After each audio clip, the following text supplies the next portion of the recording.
북망산의 빈 동굴에서 허탕을 치고 돌아온 강호인들의 분노는 엉뚱한 곳으로 튀기 시작했다. 전설의 기현을 눈앞에서 놓쳤다는 허탈감과 누군가 먼저 보물을 가로챘다는 의심이 그들의 신경을 날카롭게 긁어놓은 탓이었다. 평화롭던 낙양의 거리는 하루아침에 무법지대로 변했다. 대낮부터 거리에 취객이 넘쳐났고 어깨가 부딪혔다는 이유만으로 시퍼런 칼을 뽑아드는 일이 비일비재했다. 가장 고통받는 것은 낙양의 평범한 상인들과 백성들이었다. 우리가 마교의 무리로부터 낙양을 지켜주러 왔는데 감히 밥값을 받으려 드느냐. 시장통 구석에서 거친 호통 소리가 울려 퍼졌다. 사파의 왈패 몇 명이 국수 노점의 탁자를 뒤엎으며 행패를 부리고 있었다. 뜨거운 국물이 쏟아지고 그릇이 박살났지만 노점의 늙은 상인은 바닥에 엎드려 살려달라며 빌 수밖에 없었다. 주변을 지나던 정파의 무인들은 대의와 협의를 입에 달고 살면서도 그 광경을 모른 척 지나쳤다. 낙양 전체가 통제 불능의 진흙탕으로 굴러떨어지고 있었다. 청야객잔의 상황도 별반 다르지 않았다. 점심 장사가 한창인 객잔 1층, 창가 자리를 꿰차고 앉은 하북 지역의 중소문파 검수들이 술상을 거칠게 내리쳤다. 술맛이 왜 이리 밍밍하냐? 게다가 이 말라비틀어진 고기볶음이 은자 한 양이라고? 낙양의 장사치들이 외지인이라고 바가지를 씌우는 꼴을 도저히 참아줄 수가 없구나. 잔뜩 취기가 오른 무인이 빈 술병을 바닥으로 집어던졌다. 쨍그랑 소리와 함께 날카로운 사기 조각이 사방으로 튀었다. 근처에서 묵묵히 바닥을 쓸고 있던 배가린의 미간이 좁혀졌다. 정파의 끄트머리에 이름을 걸고 있는 자들이 백성의 생업을 짓밟고 행패를 부리는 꼴은 그녀의 가치관을 철저히 무너뜨리고 있었다. 먹은 음식에 죗값을 치르는 것은 당연한 이치다. 더 이상 객잔을 소란스럽게 만들지 말고 밥값을 내고 나가라. 배가린이 빗자루를 고쳐 쥐며 단호하게 나섰다. 그녀의 얼굴을 확인한 검수 하나가 비릿한 미소를 지으며 자리에서 일어났다. 계집 점소의 주제에 어디서 함부로 주둥이를 놀리느냐. 기분도 더러운데 오늘 객잔 바닥에 피를 좀 봐야겠군. 무인이 허리춤에 검을 뽑아 들려던 찰나였다. 내 객잔에서 피를 보겠다고. 나른하지만 뼛속까지 시리게 만드는 건조한 음성이 객잔을 갈랐다. 계산대 뒤에 앉아있던 제갈진이 어느새 무인의 등 뒤로 다가와 있었다. 그가 느릿하게 손을 뻗어 무인이 쥐고 있던 검의 손잡이를 가볍게 눌렀다. 흑! 무인은 검을 뽑기는커녕 태산에 짓눌린 듯한 엄청난 압박감에 숨을 들이켰다. 제갈진의 손끝에서 흘러나온 미세한 기운이 무인의 혈맥을 단숨에 차단해버린 것이다. 낙양의 물정을 잘 모르는 모양인데 우리 객자는 밥값을 떼먹는 놈에게는 자비가 없다. 제갈진이 손목에 가볍게 힘을 주자 무인의 몸이 종이장처럼 허공으로 떠오르더니 그대로 객잔 밖 흙바닥으로 처박혔다. 뼈가 부러지는 둔탁한 소리와 함께 무인이 고통에 찬 비명을 질렀다. 동료의 허망한 패배에 굳어있던 나머지 검수들의 얼굴이 하얗게 질렸다. 진삼. 예, 루주님. 카운터 밑에 웅크리고 있던 진삼이 잽싸게 튀어나왔다. 저놈들이 깨부순 술병과 탁자의 흠집까지 전부 계산해서 받아라. 만약 돈이 모자라면 저놈들이 차고 있는 검이라도 전당포에 팔아치워. 제갈진의 무자비한 선고에 검수들은 황급히 품을 뒤져 은자를 탁자 위에 쏟아내고는 꽁지가 빠지게 도망쳤다. 객잔 내부의 소란은 단숨에 정리되었지만 열린 문 너머로 보이는 낙양의 거리는 여전히 혼탁하고 무질서했다. 배가리는 빗자루를 쥔 채 창밖의 난장판을 무거운 눈으로 응시했다. 대의명분을 잃고 시궁창을 뒹구는 강호인들의 민낯은 그녀에게 씻을 수 없는 환멸을 안겨주고 있었다. 제갈진은 뒷짐을 진 채 그녀의 곁으로 다가와 섰다. 그의 짙은 눈동자 깊은 곳에서 차갑고도 날카로운 이체가 번뜩였다. 낙양은 그가 황골탈퇴를 거쳐 밑바닥부터 쌓아 올린 흑역류의 거대한 안식처이자 그의 구역이었다. 허락도 없이 남의 앞마당에 들어와 백성들을 괴롭히고 상권을 어지럽히는 쥐새끼들의 난동을 더는 두고 볼 생각이 없었다. 벌레들이 선을 긋지 못하고 기어오르는군. 대청소를 한번 해야겠어. 그의 낮고 서늘한 중얼거림이 낙양의 소란스러운 거리를 향해 조용히 흩어졌다. 낙양의 혼란이 극에 달하던 어느 날 오후, 거리를 가득 채우던 무리민들의 고성과 칼부림 소리가 일순간 멎어들었다. 대지를 울리는 육중하고 규칙적인 발소리가 성문 쪽에서부터 밀려오고 있었다. 붉은색 무복 위에 흑철 갑옷을 두른 수백 명의 군세. 허리에는 살기를 머금은 낭하도를 차고 얼굴에는 감정 없는 서늘함을 띠고 있었다. 황실 직속의 비밀 무력 단체이자 황제의 명이라면 강호의 명문 대파라도 주저없이 짓밟는다는 맹견. 금이위가 낙양에 입성한 것이다. 거리에서 난동을 부리던 사파의 왈패들과 정파의 무인들이 슬금슬금 뒷걸음질을 쳤다. 무림과 관은 서로 간섭하지 않는다는 암묵적인 규칙이 있었지만 이렇게 대규모 병력이 대놓고 무력을 과시하며 들어오는 것은 예사로운 일이 아니었다. 길을 비켜라. 황명이다. 선두에 선 다부진 체격의 사내가 차갑게 일갈했다. 금이위 지휘사 호염이었다. 그의 목소리에는 단단한 내공이 실려 있어 거리에 모인 무리민들의 고막을 찌르듯 울렸다. 시장통 한가운데서 상인에게 자릿세를 뜯으며 행패를 부리던 사파 흑도 무리 중 하나가 억지로 기세를 끌어올리며 나섰다. 우리는 강호의 법을 따른다. 황실의 개 따위가 이래라 저래라 할 곳이 아니다. 그 말이 채 끝나기도 전이었다. 호염의 눈빛이 매섭게 빛나는가 싶더니 그의 신형이 흑도 무리의 눈앞으로 쏘아지듯 다가갔다. 섬뜩한 파공음과 함께 허리춤의 낭하도가 허공에 은빛 반월을 그렸다. 반항하던 흑도 무리 3명의 목이 바닥으로 툭 떨어져 굴렀다. 단 한 번의 경고도 자비도 없는 무자비한 참수였다. 거리의 흙바닥이 순식간에 붉은 피로 흥건하게 젖어들었다. 황토의 땅 위에서 황명을 거역하는 자는 그 누구도 살아남지 못한다. 강호의 쥐새끼들은 똑똑히 들어라. 오늘부로 낙양은 금이위가 통제한다. 칼을 뽑고 난동을 부리는 자는 정파와 사파를 막론하고 그 자리에서 참살하겠다. 호염의 서늘한 성고에 낙양거리에 무거운 정적이 내려앉았다. 피비린내를 풍기는 호염의 기도는 웬만한 인류 고수들을 뛰어넘는 압도적인 것이었다. 기세등등하던 구파일방의 검수들조차 숨을 죽이며 시선을 피했다. 청야객잔 옥상. 제갈지는 난간에 기대어 거리를 핏빛으로 물들인 금이위의 행차를 흥미로운 눈으로 내려다보고 있었다. 황실에서 아주 제대로 미친 개를 풀었군. 무리민들의 난동을 구실 삼아 낙양의 상권과 뒷골목까지 장악할 속셈이야. 곁에 서 있던 진삼이 식은땀을 흘리며 주판을 꽉 쥐었다. 주루님, 저놈들은 인정사정 없는 놈들입니다. 우리 흑영루의 지하 거래망이 저들의 귀에 들어가기라도 하면 객장까지 통째로 털릴지도 모릅니다. 걱정 마라. 냄새를 잘 맡는 사냥개일수록 목줄을 쥐어주면 아주 훌륭한 앞잡이가 되는 법이니까. 제갈진의 짙은 눈동자가 차갑게 가라앉았다.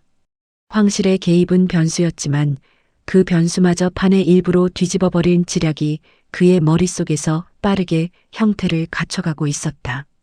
옥상 아래 객잔 마당에서는 배가린이 굳은 표정으로 서 있었다.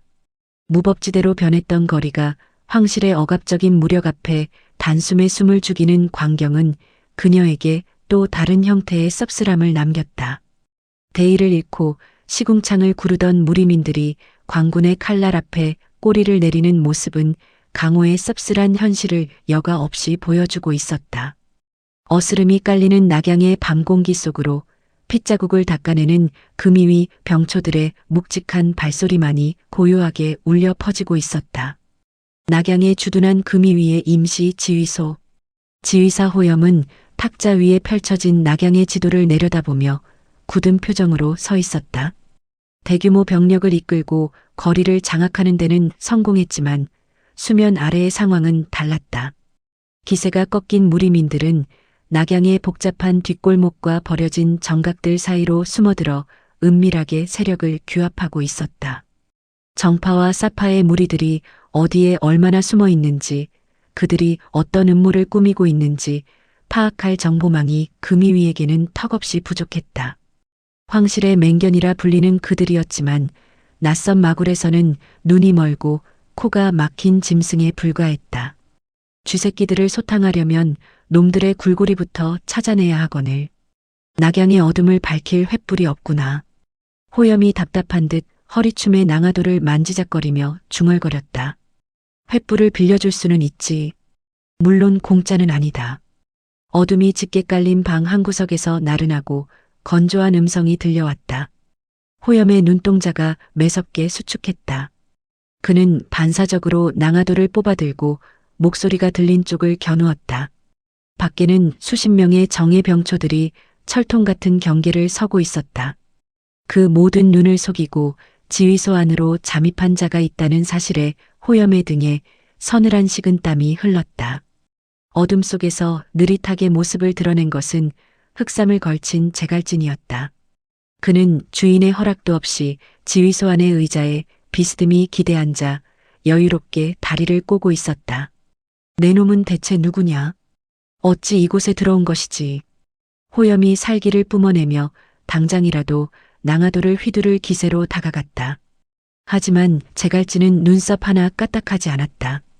칼은 집어넣어라.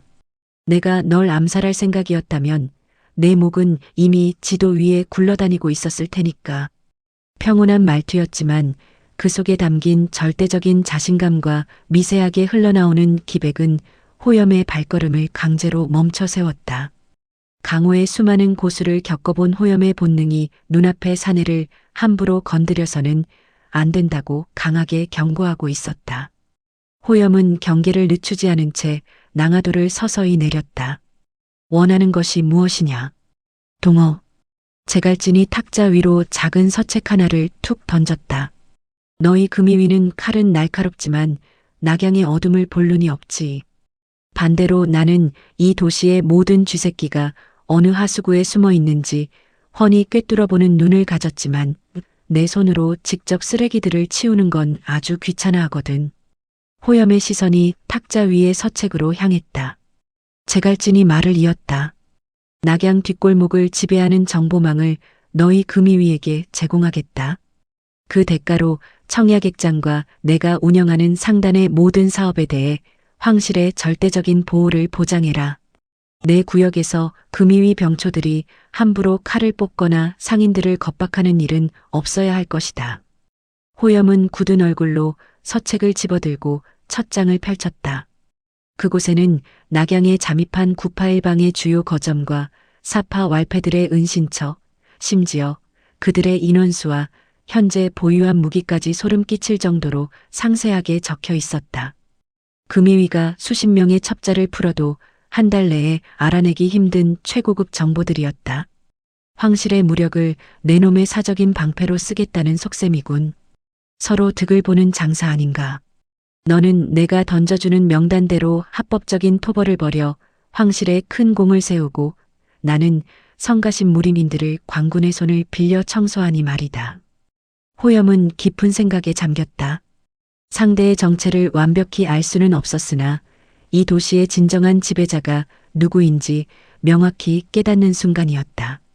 막강한 무력과 완벽한 정보망을 동시에 쥔 사내를 적으로 돌리는 것은 금이위로서도 현명한 선택이 아니었다. 좋다. 내 놈의 정보가 확실하다면 황실의 이름으로 청약액장과 내 상권의 불가침을 보장하겠다. 호염이 서책을 품에 갈무리하며 확답을 내렸다. 제갈진은 자리에서 느릿하게 일어나 뒷짐을 졌다. 거래가 성사되었군. 서책 첫 장에 적힌 사파 무리들은 오늘 낮에 내 객잔에서 밥값을 떼먹고 행패를 부린 놈들이다. 내일 아침이 밝기 전에 놈들의 목이 저작거리에 걸려있기를 기대하지. 제갈진은 미련 없이 등을 돌렸다. 그의 신형이 마치 연기처럼 흩어지며 지휘소의 어둠 속으로 완전히 자취를 감추었다. 홀로 남겨진 호염은 제갈진이 사라진 자리를 응시하며 무거운 숨을 내쉬었다. 오만한 무리민들의 길을 거꾸러 온 낙양에서 오히려 정체를 알 수 없는 괴물과 손을 잡게 되었다. 호염은 서책을 꽉 쥐고 밖에서 대기하던 부관을 거칠게 호출했다. 황실의 맹견이 뒷골목의 흑막이 건네준 명단에 따라 자비 없는 사냥을 시작할 준비를 마쳤다. 깊은 밤 낙양 외곽에 버려진 사당. 낮 동안 청야객잔에서 행패를 부리고 도망쳤던 하북 지역의 무인들이 모여 술판을 벌이고 있었다. 그들은 광군이 설마 무리민들의 임시 거처까지 들이닥치겠느냐며 방심하고 있었다. 사당의 낡은 문짝이 산산조각나며 붉은 무복을 입은 금이위 병초들이 물밀듯 쏟아져 들어왔다. 황명을 받들어 낙양의 치안을 어지럽힌 도적 떼를 참살한다. 지휘사 호염의 차가운 명령이 떨어지기가 무섭게 금이위의 낭하도가 허공을 갈랐다. 술기운에 취해 있던 무인들은 무기를 뽑아들 새도 없이 피를 뿜으며 바닥으로 고꾸라졌다. 합법적인 권력을 등에 업은 황실의 맹견들은 자비 없이 무인들의 숨통을 끊어갔다. 혼전 속에서 간신히 목숨을 건진 몇몇 무인이 사당 뒷담을 넘어 어두운 골목으로 달아났다. 광군의 포위망을 뚫었다는 안도감이 그들의 얼굴에 스치는 순간이었다. 서늘한 파공음과 함께 묵직한 대검이 어둠 속에서 뻗어나와 도망치던 무인의 발악기를 막았다. 놀란 무인이 걸음을 멈추자 그 뒤편에서 짙은 흑삼을 입은 소명이 무심한 얼굴로 대검을 거두었다. 그 옆에 좁은 담장 위에서는 아랑이 표범처럼 도약했다. 그녀의 양손에 든 단검은 달빛을 받아 섬뜩하게 번쩍였으나 아랑은 담장을 넘으려던 다른 무인의 소매만 베어발을 묶었다. 두 제자는 금이 위에 칼날 쪽으로 몰린 이들이 빠져나갈 길을 끊고 더 깊은 추격은 하지 않았다. 천례각의 제자들은 금이 위가 몰아넣은 무리의 동선과 퇴로를 어둠 속에서 살피고 있었다. 광군의 횃불이 닿지 않는 사각지대에서 칠성은 기관을 설치했고 유란과 진백은 흩어진 자들의 말을 엿들어 정보를 모았다. 금이위가 앞장서 판을 흔들면 제자들은 그 뒤에서 길을 막고 부상자를 빼내며 제갈진이 그려둔 안전한 궤적을 지켜냈다. 낙양의 밤은 철저하게 제갈진의 계산대로 움직이고 있었다. 다음 날 아침 청야객잔. 배가리는 빗자루를 들고 객잔 문 밖을 나서다 걸음을 멈추었다. 어제까지만 해도 칼을 차고 거리를 활보하며 백성들을 위협하던 무리민들의 모습이 온데간데 없이 사라졌다. 거리에는 평범한 상인들이 다시 노점을 열고 활기차게 물건을 팔고 있었고 붉은 무복을 입은 금이위 병초들만이 규칙적인 발걸음으로 순찰을 돌고 있었다. 981방의 장로들과 콧대 높은 정파의 고수들은 황실의 무자비한 토벌 소식에 경악하여 은신처 깊숙한 곳으로 몸을 숨겼다. 명분 없이 광군과 충돌했다가는 문파 전체가 역모로 몰릴 수 있었기에 강호의 지배자들도 금이위 앞에서는 숨을 죽일 수밖에 없었다. 객잔 안에서는 진삼이 콧노래를 부르며 주판을 튕기고 있었다. 아이고, 거리가 아주 깨끗해졌습니다. 밥값 떼먹고 진상 부리던 왈패들이 어젯밤 광군에게 모조리 토벌당했다지 뭡니까? 객잔 매상도 껑충 뛰었습니다. 계산대 뒤에 앉아 차를 마시던 제갈진이 여유롭게 고개를 끄덕였다. 배가리는 빗자루를 고쳐쥐고 제갈진의 곁으로 다가갔다. 그녀의 맑은 눈망울에 짙은 의구심이 서려 있었다.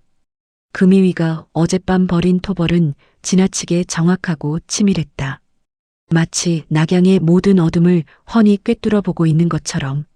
그들이 공격한 곳은 전부 우리 객잔에서 행패를 부렸거나 백성들을 핍박하던 자들의 은신처였다.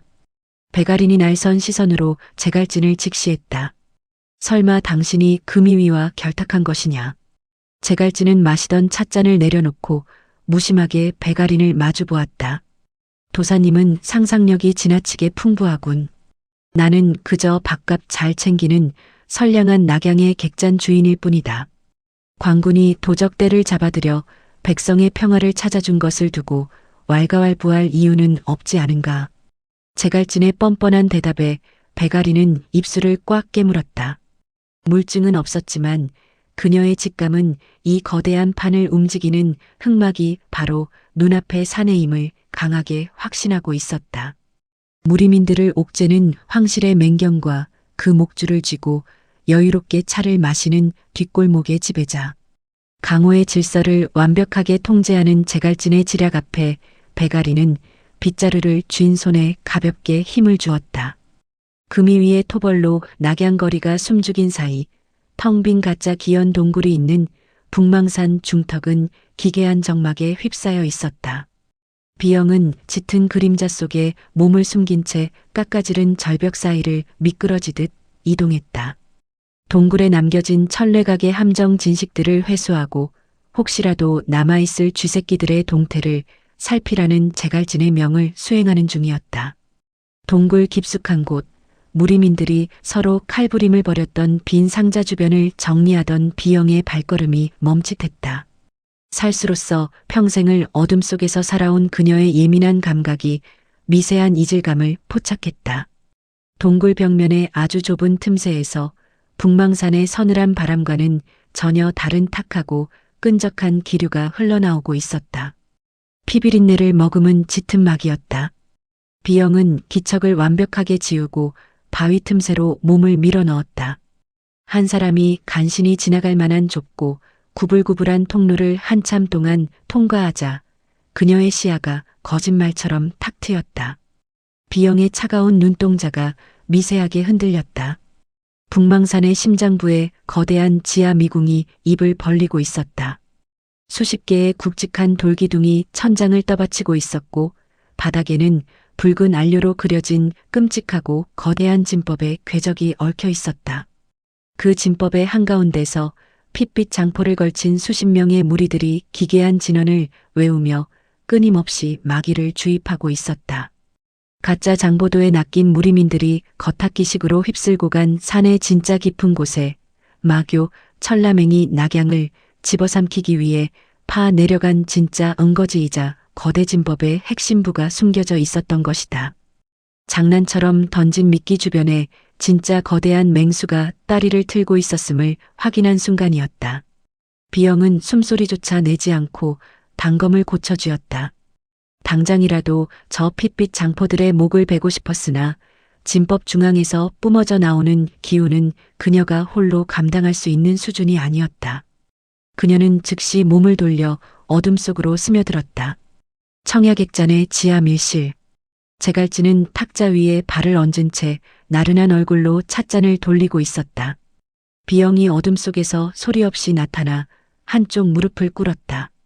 주군. 북망산 깊은 곳에서 마교의 진짜 본거지를 발견했습니다.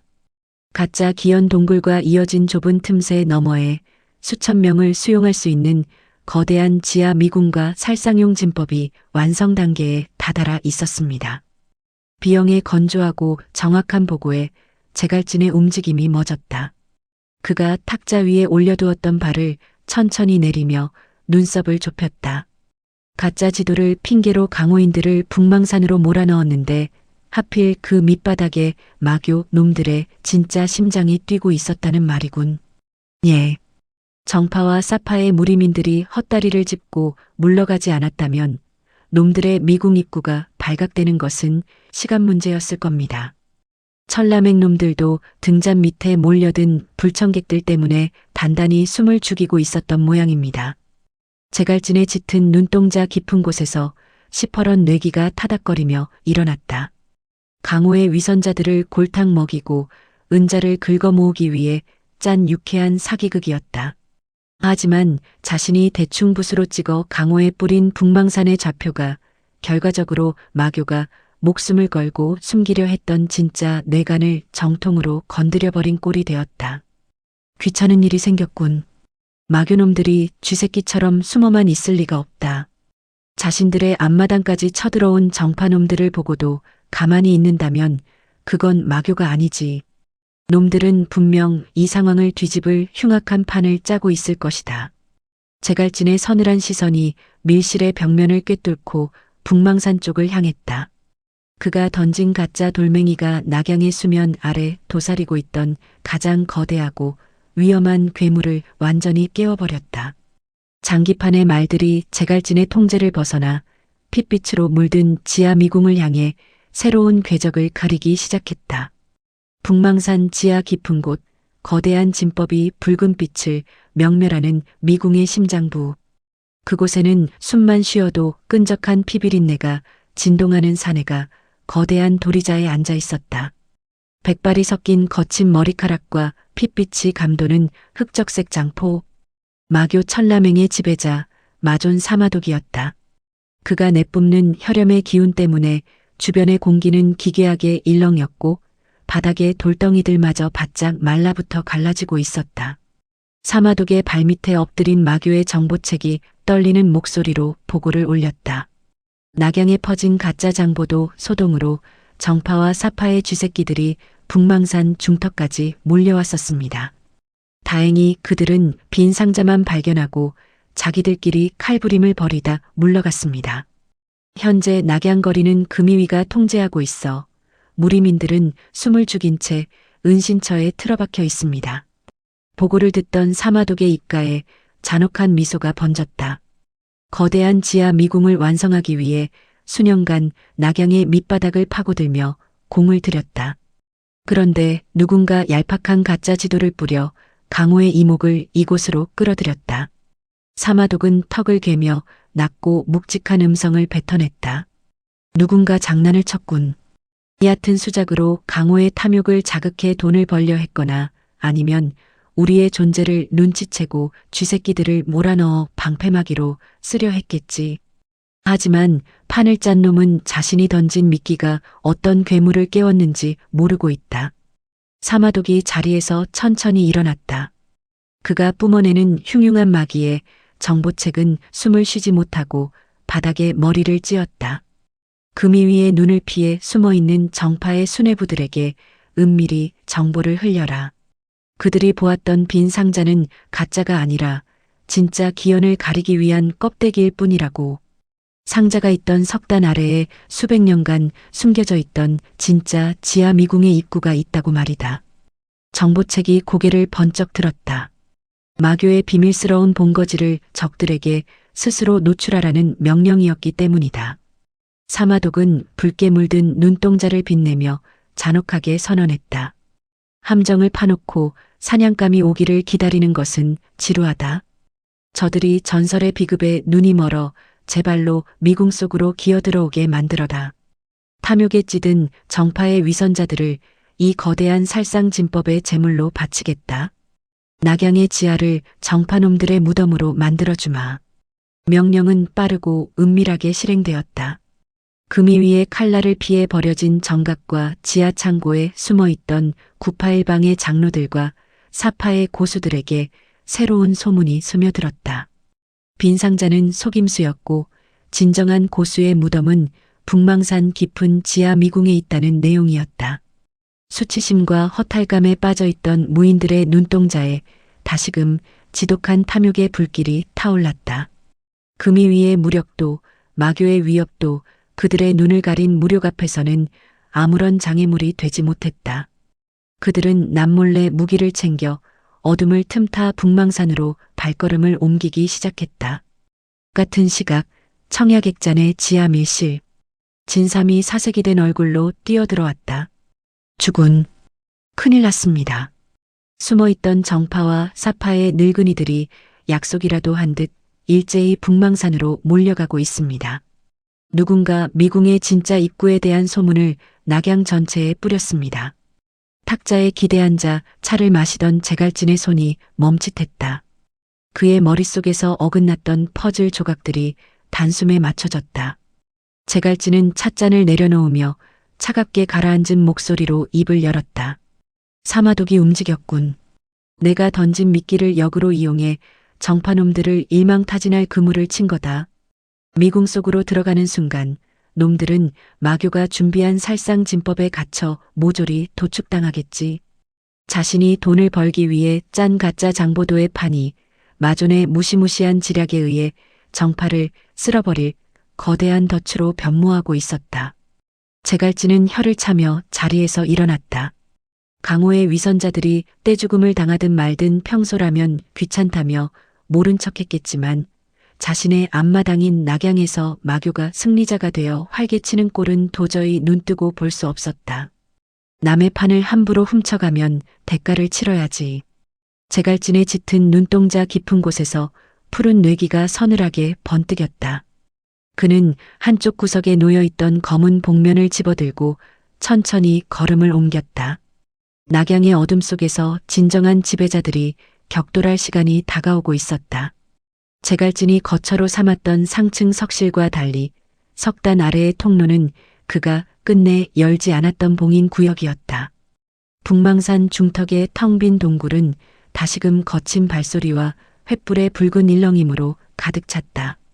금이 위에 서늘한 칼날을 피해 어두운 은신처에 틀어박혀 있던 무리민들이 기어코 진짜 기현을 차지하겠다는 탐욕에 눈이 멀어 다시 산을 오른 것이다. 이곳이다. 석단 아래에 숨겨진 통로가 있다. 사파의 무인 하나가 석단을 부수고 그 아래로 뚫린 좁은 계단을 발견하며 소리쳤다. 그 외침은 무인들의 이성을 완벽하게 끊어버리는 신호탄이 되었다. 정파의 검수들과 사파의 왈패들이 서로의 어깨를 밀치고 무기를 휘두르며 좁은 계단 아래로 짐승처럼 쏟아져 들어갔다. 그들의 눈에는 오직 전설의 비급을 차지하여 천하제일이 되겠다는 허황된 맹목만이 가득했다. 점창파와 개방 그리고 화산파의 장로들 역시 그 무리 틈에 섞여 있었다.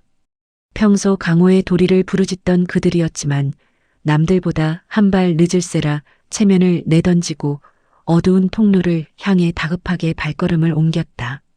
습하고 서늘한 계단을 한참 동안 내려가자 마침내 수백 명이 들어서도 남을 만큼 거대한 지하 미궁의 광장이 그들의 눈앞에 펼쳐졌다.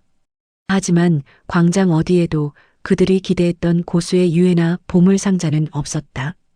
바닥에는 기괴한 붉은색 안료로 그려진 거대한 진식만이 어지럽게 얽혀 있을 뿐이었다. 화산파의 한 장로가 바닥의 문양을 살피다 안색을 굳혔다. 잠깐, 이것은 기현을 지키는 진법이 아니다. 마교의 악랄한 살상 진법이다. 모두 당장 밖으로 빠져나가라. 장로의 다급한 외침이 광장을 울린 바로 그 순간이었다. 광장 입구를 향해 열려있던 거대한 돌문이 엄청난 굉음과 함께 자비 없이 닫혀버렸다. 유일한 퇴로가 완벽하게 차단되었다. 당황한 무인들이 돌문을 부수기 위해 검기와 장력을 날렸지만 육중한 바위는 꿈쩍도 하지 않았다. 동시에 바닥에 그려져 있던 붉은 진식이 소름 끼치는 빛을 뿜어내며 기동하기 시작했다. 광장의 공기가 일순간 끔찍하게 탁해지며 숨을 들이마시는 것조차 고통스러운 짙은 마귀가 사방에서 뿜어져 나왔다. 크아! 진법의 중심에 서 있던 사파의 무인들이 가장 먼저 피를 토하며 쓰러졌다. 보이지 않는 거대한 칼날이 그들의 몸을 찢고 지나간 것처럼 살점이 터져나가고 붉은 피가 분수처럼 솟구쳤다. 살상 진법이 본격적으로 가동되자 지하광장은 순식간에 끔찍한 도축장으로 변모했다. 허공에서 빗방울처럼 쏟아지는 핏빛 기운이 무인들의 어깨를 꿰뚫었고 바닥에서 솟아오른 마귀가 그들의 발목을 잘라냈다. 전설의 비급을 꿈꾸며 미궁에 들어선 강호의 고수들은 제대로 된 반격조차 하지 못한 채 고깃덩어리가 되어 바닥을 뒹굴었다. 진영을 갖춰라. 흩어지면 모두 죽는다. 당장 매화 검진을 펼쳐라. 화산파의 장로들이 황급히 제자들을 모아 방어 진영을 구성했다. 수십 자루의 명검이 허공을 가르며 붉은 마귀를 힘겹게 튕겨냈다. 하지만 뿜어져 나오는 살기의 농도는 그들의 남은 내공을 아득히 초월하고 있었다. 무인들의 비명과 무기가 부러지는 파열음이 좁은 지하를 맹렬하게 타격했다. 공포에 질린 사파의 무인들은 살상 진식을 피하려다 오히려 정파의 검진 속으로 뛰어들어 억지 칼부림을 벌였다. 살기 위해 발버둥치는 강호인들의 짐승 같은 생존 본능과 마교의 잔혹한 진법이 뒤엉키며 지하 미궁은 글자 그대로 핏빛 아수라장이 되어가고 있었다. 사방이 꽉 막힌 거대한 돌방 안에서 죽음의 공포가 그들의 숨통을 무자비하게 조여왔다. 강호의 질서를 자부하며 콧대를 높이던 정파의 수뇌부들은 자신들이 철라맹이 파놓은 완벽한 함정에 걸려든 어리석은 쥐새끼에 불과했음을 뼈저리게 깨달으며 절망 어린 비명을 쏟아냈다. 청야객잔의 1층은 무거운 정적에 휩싸여 있었다. 방금 전 북망산에서 피투성이가 된 채 간신히 빠져나온 정보상단 흑영루의 말단 점소이가 참혹한 소식을 전한 참이었다. 가짜 기연 동굴 아래에 마교의 진짜 지하 미궁이 있었고 탐욕에 눈이 멀어 그곳으로 들어간 정파와 사파의 수뇌부들이 모조리 살상진법에 갇혀 도살당하고 있다는 보고였다. 탁자를 닫고 있던 베가린의 손에서 젖은 걸레가 툭 떨어졌다. 그녀의 맑은 눈망울이 거세게 요동쳤다. 화산파의 장로들과 사숙들이 마교의 악랄한 함정에 빠져 목숨을 잃을 위기에 처했다. 평소 그들의 무력에 실망하긴 했으나 어린 시절부터 자신을 거두어 가르침을 준 문파의 어른들이었다. 베가리는 주저없이 앞치마를 벗어 던지고 구석에 세워둔 명검을 집어들었다. 어딜 가려고? 계산대 뒤에서 단과를 베어 물던 제갈진이 건조한 목소리로 물었다. 사숙들께서 갇히셨다. 화산의 제자로서 어른들이 마교의 손에 죽어가는 것을 두고 볼 수는 없다. 가서 뭘 어쩌게. 너 혼자 검을 휘두른다고 그 거대한 살상 진법이 깨질 것 같으냐. 가서 시체 하나 더 얹어주는 꼴밖에 되지 않는다. 제갈진의 뼈아픈 지적에도 베가린의 고집은 꺾이지 않았다. 가만히 앉아 죽음을 기다리는 것은 화산의 도리가 아니다. 내가 베어낼 수 있는 마교의 무리가 단 한 명뿐이라 해도 나는 간다. 베가리는 입술을 꽉 깨물고 객잔 문을 박차고 나갔다. 어둠이 깔린 북망산을 향해 쏘아지듯 달려가는 그녀의 뒷모습은 위태롭기 짝이 없었다. 제갈진은 남은 단과를 탁자 위에 툭 던졌다. 사마독이 자신의 판을 훔쳐 강호인들을 쓸어버리는 것도 불쾌한데 저 앞뒤 꽉 막힌 도사가 제 발로 사지를 향해 뛰어드는 꼴을 보니 속에서 짜증이 치밀어 올랐다. 귀찮게 진짜. 제갈진이 신경질적으로 머리를 극적이며 품을 뒤적였다. 이내 그의 손에 낡고 검은 복면 하나가 쥐어졌다. 곁에서 눈치를 살피던 진삼이 의아한 표정으로 물었다.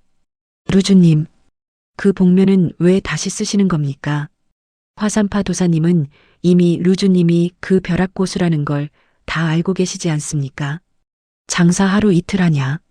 분위기라는 게 있는 거다.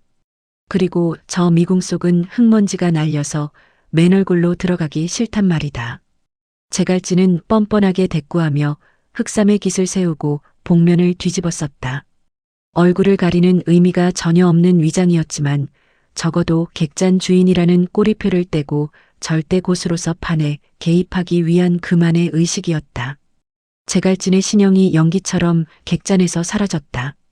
한편 북망산의 지하 미궁 입구, 굳게 닫힌 거대한 돌문 앞에는 핏빛 장포를 걸친 철라맹의 수문장들이 진을 치고 있었다. 숨을 헐떡이며 그곳에 도착한 베가리는 명검을 뽑아들고 적들을 노려보았다. 비켜라. 내 사숙들이 저 안에 있다. 정파의 쥐새끼가 한 마리 더 제 발로 기어왔구나. 안으로 들여보내줄 테니 그 목을 내놓아라. 수문장들이 비릿한 웃음을 흘리며 무기를 쳐들었다. 베가린이 매와 검결을 펼치려 내공을 끌어올리려는 찰나였다. 번쩍 시퍼런 섬광이 북망산의 어둠을 찢어발기며 떨어져 내렸다. 고막을 터뜨릴 듯한 내명과 함께 득에양양하던 철라맹의 수문장들이 숫덩이가 되어 허공으로 튕겨나갔다. 베가린이 놀라 고개를 돌렸다. 그곳에는 흑삼을 입고 얼굴에 검은 복면을 쓴 사내가 서 있었다. 평소 객잔에서 질리도록 보아왔던 익숙한 옷차림, 그리고 손끝에서 일렁이는 푸른 뇌기. 누가 보아도 청야객잔의 주인 제갈진이었다. 하지만 베가리는 복면을 쓴 그를 마주하자마자 며칠 전 폐장원의 밀실에서 자신을 구해 안아주었던 그 두근거림이 다시금 가슴을 강타하는 것을 느꼈다. 배가리는 헛기침을 하며 볼을 붉혔다. 그녀는 시선을 슬쩍 피하며 짐짓 엄숙한 목소리로 입을 열었다. 당신은 그때 나를 구해주었던 그 고수분이 아니신가? 이곳에는 어쩐 일이시오? 제갈지는 복면 너머로 그녀의 어설픈 연기를 빤히 바라보았다. 다 알면서도 굳이 모른 척 장단을 맞춰주는 꼴이 기가 막히면서도 묘하게 유쾌했다. 제갈진 역시 목소리를 묵직하게 깔며 건조하게 대꾸했다. 마교의 쓰레기들이 내 구역에 악취를 풍기는 것을 치우러 왔을 뿐이다. 그렇다면 뜻이 같군. 나는 사숙들을 구하러 미궁으로 들어갈 참이요. 안에는 살상진법이 가동 중이다. 내 실력으로는 무사히 빠져나오기 힘들 텐데 목숨을 걸 각오는 이미 되어 있소. 배가린이 결연하게 닫힌 돌문을 향해 섰다. 제갈지는 가볍게 혀를 차며 그녀의 곁으로 걸음을 옮겼다. 각오만으로 살아남을 수 있다면 강호의 시체가 산을 이루지는 않았겠지. 내 등 뒤에 바짝 붙어서 따라와라. 발소리 내지 말고. 제갈진이 손을 뻗어 굳게 닫힌 미궁의 돌문에 손바닥을 얹었다. 시퍼런 뇌기가 폭포수처럼 쏟아져 나오며 수만 근의 무게를 지닌 바위를 일격에 산산조각 냈다. 파괴된 돌문 너머로 짙은 피비린내와 기괴한 마귀가 밀려나왔다. 복면을 쓴 사내와 화산의 여검수는 서로의 정체를 알면서도 기묘한 동행을 시작하며 죽음이 도사리는 핏빛 미궁의 시면 속으로 천천히 발걸음을 삼켜졌다.